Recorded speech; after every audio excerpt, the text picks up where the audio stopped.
नमस्कार दोस्तों, स्वागत है आपका आज के मुख्य समाचार में, जिसमें सबसे पहली और बड़ी खबर में आपको बताएंगे कि संस्थाओं पर हमला कर रही है आरएसएस और बीजेपी। भारत जोड़ो यात्रा के दौरान बोले राहुल गांधी।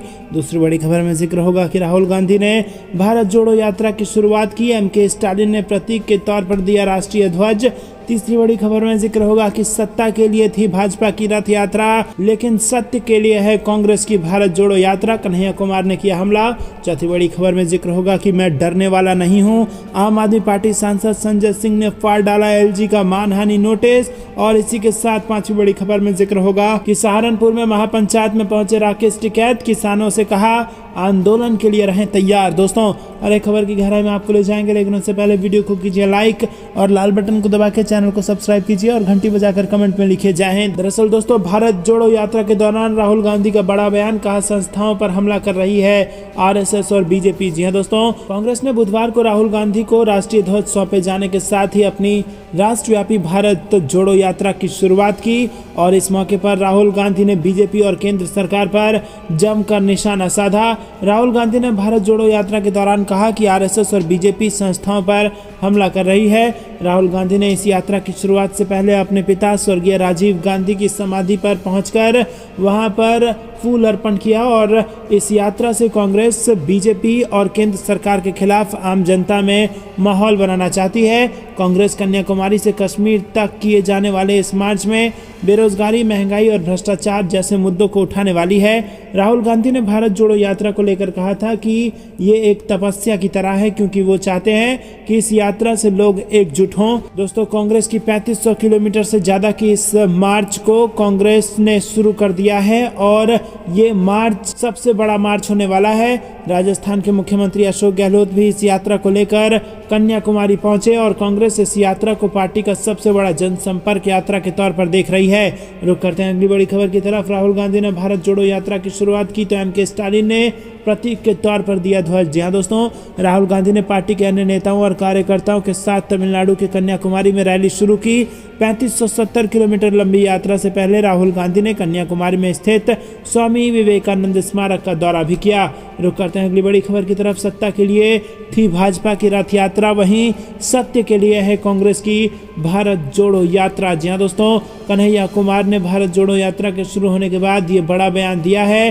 कन्याकुमारी से जो यात्रा शुरू हुई है उस पर आपको बता दें कि कन्हैया कुमार जैसे कई सारे नेता कांग्रेस के साथ हैं और एक के बाद एक जनता से जुड़कर इस यात्रा का महत्व जनता को बता रहे हैं। दोस्तों, आपको बता दें कि 1990 में भाजपा नेता लालकृष्ण आडवाणी की रथ यात्रा ने अयोध्या में राम मंदिर के निर्माण के समर्थन में एक जन आंदोलन छेड़ा था। कांग्रेस की भारत जोड़ो यात्रा के बारे में बात करते हुए कन्हैया कुमार ने कहा, ये किसी भी भारतीय के लिए बहुत भाग्यशाली है कि उसे कन्याकुमारी से कश्मीर तक चलने का मौका मिलता है। हम लोगों से मिलेंगे, विविध संस्कृतियों, पहनावे, भाषाओं का अनुभव करेंगे। और उन्होंने कहा कि यात्रा के 3 महत्वपूर्ण पहलू हैं, सामाजिक, राजनीतिक और आर्थिक। उन्होंने आगे कहा कि इस यात्रा की आलोचना के रूप हम सुन रहे हैं कि देश विभाजित है और इसे एकजुट होने की आवश्यकता है। देश भौगोलिक और ऐतिहासिक रूप से विभाजित नहीं, लेकिन जब आप वर्तमान सरकार के इरादों और नीतियों को देखते हैं तो एक बड़ा अंतर है। कॉरपोरेट्स के लिए कर माफी है, दूसरी ओर दूध और दही पर जीएसटी लगाया जा रहा है जो गरीबों को प्रभावित करता है। रुक करते हैं अगली बड़ी खबर की तरफ। मैं डरने वाला नहीं हूं। आम आदमी पार्टी सांसद संजय सिंह ने फाड़ डाला एलजी के मानहानि का नोटिस। जी हां दोस्तों, आपको बता दें, आम आदमी पार्टी के राज्यसभा सांसद संजय सिंह ने उपराज्यपाल विनय कुमार सक्सेना के मानहानि नोटिस की कॉपी को प्रेस कॉन्फ्रेंस के दौरान फाड़ते हुए कहा कि वीके सक्सेना को मैं कहना चाहता हूं कि भारत का संविधान मुझे सच बोलने का अधिकार देता है। देश के सर्वोच्च सदन का सदस्य होने के नाते मुझे सच बोलने का अधिकार है और किसी चोर भ्रष्ट व्यक्ति के नोटिस भेजने से मैं रुकने और डरने वाला नहीं हूं और ऐसे नोटिस को मैं 10 बार फाड़ कर फेंकता हूं। बता दें कि शराब नीति को लेकर बीजेपी और आम आदमी पार्टी में जोरदार गतिरोध चल रहा है। बीजेपी ने एक स्टिंग जारी करके केजरीवाल की शराब नीति में कमीशन खोरी का आरोप लगाया है और बीजेपी प्रवक्ता संबित पात्रा ने कहा था कि स्टिंग मास्टर का ही स्टिंग हो गया। इस पर दिल्ली के उप मुख्यमंत्री मनीष सिसोदिया ने पलटवार करते हुए कहा कि बीजेपी बहुत दिन से चिल्ला रही है कि घपला हो गया। कभी कहते हैं 1300 करोड़ रुपए, कभी कहते हैं 8000 करोड़ रुपए, कभी 500, कभी 144, कभी 30, फिर सीबीआई से एफआईआर कराई तो सीबीआई ने ढूंढ कर दूर से कहीं से खींचकर दो कंपनी के बीच में हो रही व्हाइट डीलिंग को जबरदस्ती मेरे ऊपर थोपने की कोशिश की।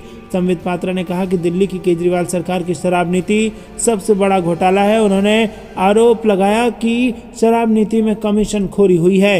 रुक करते हैं अगली बड़ी खबर की तरफ। सहारनपुर में महापंचायत में पहुंचे राकेश टिकैत, किसानों से कहा आंदोलन के लिए रहें तैयार। जी हाँ दोस्तों, भारतीय किसान यूनियन के महापंचायत में राकेश टिकैत ने बुधवार को सहारनपुर में आयोजित महापंचायत में किसानों को संबोधित किया और राकेश टिकैत इस महापंचायत के बहाने किसानों से एक बार फिर आंदोलन के लिए तैयार रहने को उन्होंने कहा कि सभी किसान अपने अपने ट्रैक्टर पर बम्पर लगवा लें, यही ट्रैक्टर आंदोलन में हमारे लिए टैंक का काम करेंगे।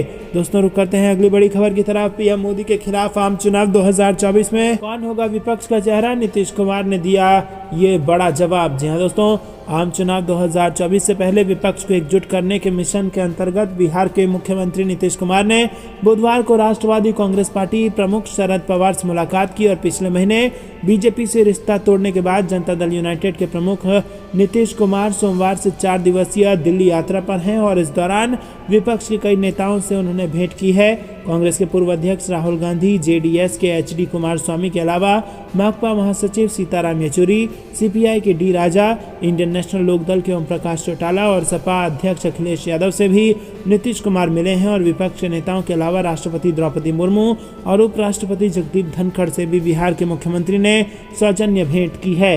रुक करते हैं अगली बड़ी खबर की तरफ। रेलवे लैंड लीज को लेकर अखिलेश यादव ने उठाए सवाल, कहा रेवड़ी की तरह जमीन क्यों बांट रही है सरकार। जी हाँ दोस्तों, समाजवादी पार्टी अध्यक्ष अखिलेश यादव ने ट्वीट के जरिए एक बार फिर बीजेपी पर हमला बोला है।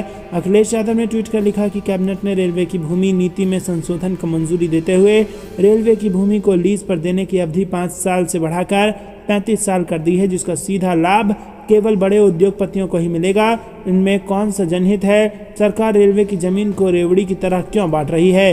रुक करते हैं अगली बड़ी खबर की तरफ। बीजेपी बब्बर से तेजस्वी यादव, कहा बिहार में जंगल राज होने की गलत धारणा बनाई जा रही है। बिहार के उप मुख्यमंत्री तेजस्वी यादव ने बुधवार को राजधानी पटना के सेकेंड एयर समिट 2022 का उद्घाटन किया। सीआईआई की तरफ से आयोजित इस समिट में तेजस्वी यादव ने कहा कि पहले की सरकार में सिर्फ बैठक होती थी, इसका कोई नतीजा नहीं निकलता था।